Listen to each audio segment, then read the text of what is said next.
Hi everyone, welcome back to another video. I'm Abhika and currently I'm a CBSE 11th grader. I have taken PCB as my stream and I scored 98.4% in my class 10 CBSE board exams 2025. And इस channel के through I want to guide you guys about how you can also score much better than me or higher than 90% in your class 10 board exam. First of all मैं कुछ common questions है जो तुम लोग के रहते हैं मैं वो आंसर करूँगी and then subject specific I'll tell you guys. First question, does class 9 percentage matter? No, class 9 की परसेंटेज बिल्कुल मैटर नहीं करती है. चाहे how much you scored in class 9, you can score much better and this is a fact. For sure you are going to score much better than class. Secondly, did I go to any coaching during my class 10th? No, I did not go to any coaching at all. No online coaching, no offline coaching. तुम भी मत जाओ, I will recommend कोई coaching मत जाओ. लेकिन अगर तुम्हारे स्कूल में अच्छे टीचर्स नहीं है, इट्स नॉट वो अच्छे टीचर्स नहीं है, अगर तुम उनसे समझ नहीं पा रहे हो कंटेंट को तो you can surely go to coachings, उससे तुम्हारी हेल्प हो जाए. Does pre boards marks matter? देखो अभी तो तुम्हारे प्री बोर्ड्स हुए भी नहीं है, it will take a lot of time and जब तक पहुँचते आई होप तुम लोग को रियलाइज़ हो ही जाएगा. तुम धक्के खा चुके होगे ऑलरेडी अपने पीटीज़ के रिजल्ट से. प्री बोर्ड्स के marks basically they don't matter. मेरे खुद के 85.4 आए थे in my pre boards 1. So pre-boards percentage does not matter. How much did I score in my PTs? So basically PT1 I scored around 91%, PT2 I scored 92%, PT3 I again scored 91% and pre-boards I scored 86%, 85.4 to be accurate. PTs के marks भी दे don't matter. अगर तुम starting से नहीं पढ़ रहे हो, last में भी you can have a serious come back, but तुम्हें बहुत ही ज़्यादा मेहनत करनी पड़ेगी और वो तुम नहीं कर पाओगे अगर तुम पूरे इतने ज़्यादा टाइम से टाइम वेस्ट ही कर रहे थे तो एकदम से तुम इतना सब नहीं कर पाओगे. सो बेटर अभी से पढ़ लो please. What about the distractions in class 10th? देखो क्लास 10th में nothing is a distraction. I use social media, I went to trips, I attended IMUN, I went to every function, I had a lot of friends and every possible thing that you can think of. I even made videos for YouTube but I never posted them. I even edited them but never posted any. So nothing is a distraction. उन सब के बावजूद I scored 98.4. तो अगर मैं score कर सकती हूँ then you can also do it too. Coming on to subject specific tips. First of all about English. English के लिए refreshers I used BBC. Brajendra book company की refresher आती है for English. This is a refresher for English I used. And secondly I used Educart. Educart is a really nice refresher. अगर तुम लेना चाहते हो first preference give to Educart और अगर दोनों ले सकते हो देन दोनों ले लेना. These two are really good. Third cheese, use my notes that are a mix of ChatGPT, BBC and Educart. Secondly for English grammar, तो देखो English grammar के लिए you can study from PW Anurag sir's lectures during the marathon days. वो lectures तुम्हें मिल जाएंगे and तुम उनसे पढ़ सकते हो अच्छे से. If you want to improve your English then watch English web series, English movies with subtitles. That will really help you improve your English. Coming on to Hindi I used Oswal refresher. Oswal की refresher में तुम्हें अच्छी vocabulary के words मिल जाएंगे जो कि तुम्हारी हिंदी की प्रिपरेशन को एनहांस कर देंगे. हिंदी देखो मेरी खुद की हिंदी बहुत ख़राब थी. I scored 60 marks in my pre boards in Hindi. I was really bad at Hindi. मेरी बहुत ज़्यादा स्पेलिंग मिस्टेक्स होती थी and I could never. Mimi मत कर. मेरी खुद की बहुत ज़्यादा स्पेलिंग मिस्टेक्स होती थी हिंदी में and I could never score more than 70 marks. सो हिंदी के लिए उस वाल की रिफ्रेशर यूज़ करो. हिंदी ग्रामर के लिए स्टडी फ्रॉम हिंदी अध्यापक आशीष सर. उनकी वीडियोज़ ग्रामर के लिए बहुत अच्छी हैं. You can use those. And third, Hindi reader के लिए जो पोएम का पार्ट्स है, जो कविताएं वगैरह है तुम्हारी, उसके लिए स्टडी फ्रॉम सक्सेस CDS करके एक वेबसाइट है, तुम उससे पढ़ सकते हो एंड उसमें हर एक पोएम की प्रॉपर डिस्क्रिप्शंस वगैरह गिवन है which will really benefit you.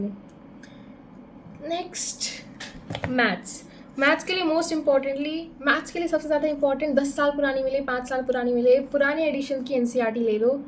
इसमें बहुत सारे क्वेश्चंस हैं तुम्हारे बोर्ड्स में रिपीट होते हैं क्योंकि वो CBSE सिलेबस से हटा देती है बट स्टिल वो रिपीट होते हैं तुम्हारे. एंड मैथ्स के लिए refresher most asked question RS और RD. देखो it completely depends on you. अगर तुम्हारी क्षमता है इतनी कि तुम RS और RD सॉल्व कर सकते हो तो करो. RS की PDF चाहिए, I can give you a free PDF of RS Agarwal. Link will be in the description box. उसमें 2018 एडिशन की RS अग्रवाल है पूरी और बहुत अच्छे क्वेश्चन हैं. एंड अगर तुम्हें आर डी शर्मा लेनी है, आर डी शर्मा में one benefit that you will gate is MCQ book आती है उसमें साथ में, वो बहुत अच्छी आती है, मतलब उससे MCQ प्रैक्टिस तुम्हारी सही सही हो जाती है। Third, NCERT is the most important. Maths तुम बेसिक ले रहे हो, स्टैंडर्ड ले रहे हो, मैंने बेसिक ली थी, बेसिक ले लो स्टैंडर्ड ले लो, हार्ड बहुत ज़्यादा ही आएंगे दोनों। बेसिक में भी स्टैंडर्ड लेवल के क्वेश्चन होंगे, सेम टू सेम क्वेश्चन होंगे, तो ये मत सोच के जाना कि बेसिक में NCERT के क्वेश्चन होंगे। मैंने ये सोची गलती करी थी, तुम ये सब मत करना please. Finally coming on to science. Science के लिए best free resource for science is NCERT exemplar. मेरे पास थी, मैंने इसकी प्रिंट आउट्स निकाल लिए थे। अगर तुम्हें पुरानी ना मिले कोई भी चीज़ तो उसकी ऑनलाइन PDF निकालो एंड प्रिंट आउट्स निकलवा लो। एग्जाम्पलर बहुत अच्छी है क्योंकि this is given by CBSE itself, and इसके जो क्वेश्चन हैं वो तुम्हारे बोर्ड्स में फॉर श्योर आएंगे ही आएंगे। इसमें थोड़े से कॉम्पिटेंसी टाइप्स के क्वेश्चन। साइंस के लिए डू सॉल्व PYQs 2025 का तो हर एक पेपर, हर एक सेट बहुत अच्छे से सॉल्व कर लेना please.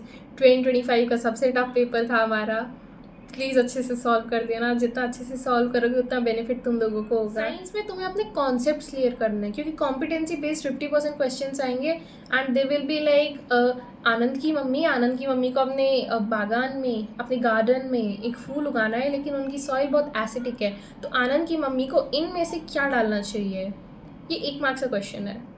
This is a competency based question.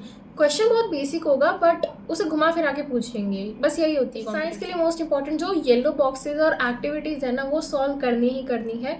Bank of biology नाम की एक साइट है जिसमें तुम्हें ये एक्टिविटीज सॉल्व मिल जाएंगी बुक्स के बीच में, जो एक्टिविटीज़ रहती है चैप्टर्स के बीच में बहुत अच्छे से सॉल्व मिलेगी। Coming on to SST। SST एक ऐसा सब्जेक्ट है, I score 99 in SST। SST एक ऐसा सब्जेक्ट है जिसमें सबको लगता है कि भाई 4 बुक्स हैं, लर्न नहीं हो रहा है, कैसे होगा। देखो, first of all change your mind set. अगर तुम्हारे दिमाग में यही है कि लर्न नहीं होगा तो तुम्हें कभी लर्न नहीं होगा। You have to change your mind first of all कि भाई हो जाएगा, इफ़ यू ट्राई हो जाएगा। सबसे पहले एक चैप्टर उठाओ, उसके 2 पेज पढ़ लिए तुमने, एक बार में लर्न नहीं हुआ 2 बार पढ़ो। अब जितना तुम्हें लर्न है उसको एक पेपर पे लिखो कि भाई इतना इतना लर्न है, और जो चीज़ें छूट गई है उनको वापस ही पढ़ो, ताकि उससे तुम्हें बेनिफिट होगा एक्चुअली। कि SST में SST की टाइमलाइंस बनाओ हर चैप्टर की, अच्छे से लर्न करो, जब भी जाके तुम कुछ पढ़ पाओगे, कुछ उखाड़ पाओगे। ज्योग्राफी के लिए the best tip is mnemonics होते हैं ना, जैसे the first letter of every word, वो मैप वगैरह लर्न करने के लिए। मैप बहुत टफ होगा, डोंट थिंक मैप इजी आ जाएगा, map will be really tough. General knowledge के नाम पे भी SST में तुम्हें क्वेश्चंस पूछेंगे। डू रिमेंबर किस स्टेट में कौन सी लैंग्वेज पूछी जाती है, तुम्हारे सिलेबस में नहीं है बट ये बोर्ड्स में डेफिनेटली पूछा जा सकता है 2 नंबर की क्वेश्चन में। इज द ईजीएस्ट, तुम एक बार पढ़ोगे तुम्हें लर्न हो जाएगी। सिविक्स में डेमोक्रेसी है, जो तुम 9th में पढ़ के आई हो वही है, democracy, ministers, politics, political parties, that is really easy, हो जाएगा ईजीली। इकोनॉमिक्स बहुत ईजी। इकोनॉमिक्स में मोस्ट इंपॉर्टेंटली जो टेबल्स हैं, ब्लू बॉक्सेस के टेबल्स हैं, वो अच्छे से लर्न कर लेना, क्योंकि तुम्हें randomly without giving any information MCQ से पूछ लेंगे that from the following countries which one has the highest GDP। तुम्हें कोई वैल्यू नहीं देंगे, अब तुम्हें अपनी मेमोरी के बेस पे उस टेबल को लर्न करना है जो 2 पेज की है, 3 पेज की है। तुम्हें लर्न करके बताना है कि okay this country has the highest GDP among the 4 given in the options. ये वीडियो लंबी होगी but this will be really informational. Coming on to the last topic which is paper presentation. अब देखो, even if you do not know any answer, उसके बावजूद अगर तुम ज़्यादा से ज़्यादा ज्ञान लिखोगे अपने आंसर्स में उससे रिलेटेड, तो भी तुम्हें मार्क्स मिल जाएंगे, बिकॉज रेलिवेंट इन्फॉर्मेशन के लिए officially CBSE does give marks. So तुम पेपर प्रेजेंटेशन पे फोकस करो, अलाइनमेंट रखो। अगर यहाँ से लिख रहे हो तो नेक्स्ट लाइन भी यहाँ से ही होनी चाहिए, ऐसे ऐसे ऐसे नहीं लिखना है, ठीक है, स्ट्रेट लाइन में तुम्हें लिखना है प्रॉपरली। आई मीन अलाइनमेंट अच्छे से लिखना है। राइटिंग गंदी है तो सुधार लो, तुम्हारे पास अभी टाइम है, टाइम से राइटिंग सुधार लो। गंदा लिख के मत आना बोर्ड्स में, क्योंकि गंदी राइटिंग देख के तुम्हारा, मेरा और एग्जामिनर तीनों का मूड खराब हो जाता है, तो गंदी राइटिंग मत लिखना। अंडरलाइन करना मोस्ट इंपॉर्टेंटली। तुम्हारे आंसर में देखो, मान लो I am checking your answer sheet, मेरे पास इतना टाइम नहीं है कि मेरे को पैसा इतना ही मिल रहा है कि मैं तुम्हारी आंसर शीट में बस फटाफट चेक करके रख दूँ साइड में, तो तुम्हारी रिस्पॉन्सिबिलिटी ये है that you have to make the checking very much easier for the examiner, कि भाई वो पेपर देखे और देख के सोचे कि हाँ ये जल्दी हो गया, इसको यहाँ पे मार्क्स मिला, दिस इज दिस। ये तुम कर सकते हो बाय अंडरलाइनिंग। तुम्हारे आंसर्स में जो मेन कीवर्ड्स हैं उन्हें अंडरलाइन कर दो। अब इसका मतलब ये नहीं है पूरा आंसर अंडरलाइन कर दिया, मेन कीवर्ड्स। एक आंसर में जो स्पेसिफिक मेन कीवर्ड्स, जैसे ऑथर का नाम, टाइटल इन इंग्लिश, उसे तुम अंडरलाइन कर सकते हो। And also sample question papers मत खरीदना, refreshers, do not buy those costly refreshers 1000 2000, पता नहीं क्यों खरीद रहे हो, मत खरीदना for sample question papers. Self studies करके एक साइट है, उस पर तुम जाओगे, you will get free sample question papers, 20-25 sample question papers per subject, and हर साल इतने ज़्यादा आते हैं, तो you have immense content to practice. तुम्हें बस फोकस अच्छे से करना है एंड अच्छे से पढ़ना है। अगर खरीदना ही चाहते हो सैम्पल क्वेश्चन पेपर्स तो एजुकार्ट के खरीद लेना.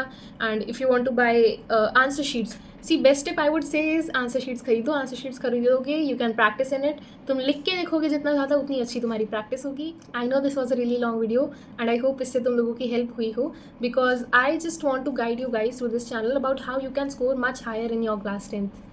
That was it for today's video. Thank you for watching. If you want more content या तुम्हें subject specific videos भी चाहिए, then I can guide you guys. Do not worry about anything at all. Thank you so much for watching this video. Bye bye.